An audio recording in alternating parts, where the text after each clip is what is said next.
Hi guys! Napakaganda pong daan namin dito guys. Tingnan po.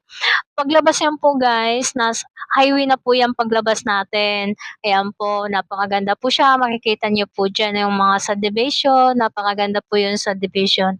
Dati po dyan guys, taniman po siya ng palay. Napakaraming palay po dyan. Kaya lang ginawan po ng daanan. Napakaganda po yung daan ng yan. Pagka umaga po guys, maraming nag-i-exercise po dyan guys. Napakaganda po yan na daan. Kaya malapit na lang po sa amin dyan yung highway. Paglabas namin, highway na po yan. Kaya diretso-diretso po yung takbo namin yan. Nakikita niyo po yan. Napakaganda po yan guys. Ayan po. Malapit na po kami yan sa highway. Napakaganda po yan. Yan po. Pagka umaga, marami po dyan nakikita nyo na nag-exercise. Napakaganda po siya. Lakad-lakaran po yan pagka umaga po guys. No? Kasi bihira lang po dyan ang mga sasakyan na dumadaan.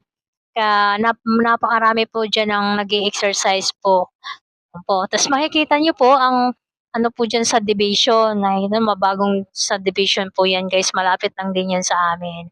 Kung tawagin po dito 'yan sa Bulacan ay bukid, 'di ba? Bukid kung tawagin. Sa amin naman po sa probinsya po namin ay probinsya lang po siya kumbaga kung tawagin sa amin.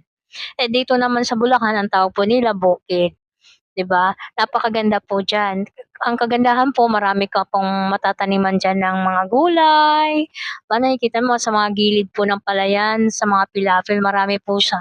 Marami po ding nagtatanim ng mga palay diyan, palay at saka gulay, 'yun po ang kagandahan. Kaya 'yun lang, maraming salamat po sa panonood niyo. Sana suportahan pa niyo ako guys, sana po.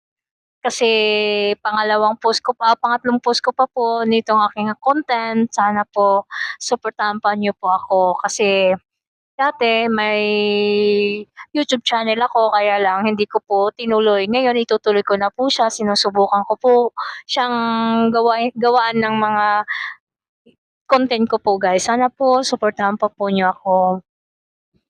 Merry Christmas po sa inyong lahat. Ayan po guys, so nakikita niyo po yan, napakaganda pong lugar niyan tingnan. Napakaganda po yan guys kung nakikita niyo, lalo na po sa mga gilid-gilid po niyan. Napakaganda po siyang taniman po ng mga gulay diyan, mga sitaw, talong, mga okra. Marami pong nagtatanim diyan sa gilid, napakaganda po. Kasi bukid kung tawagin. Yan po paglabas niyo po yan, nakikita niyo po nung highway na po yan paglabas.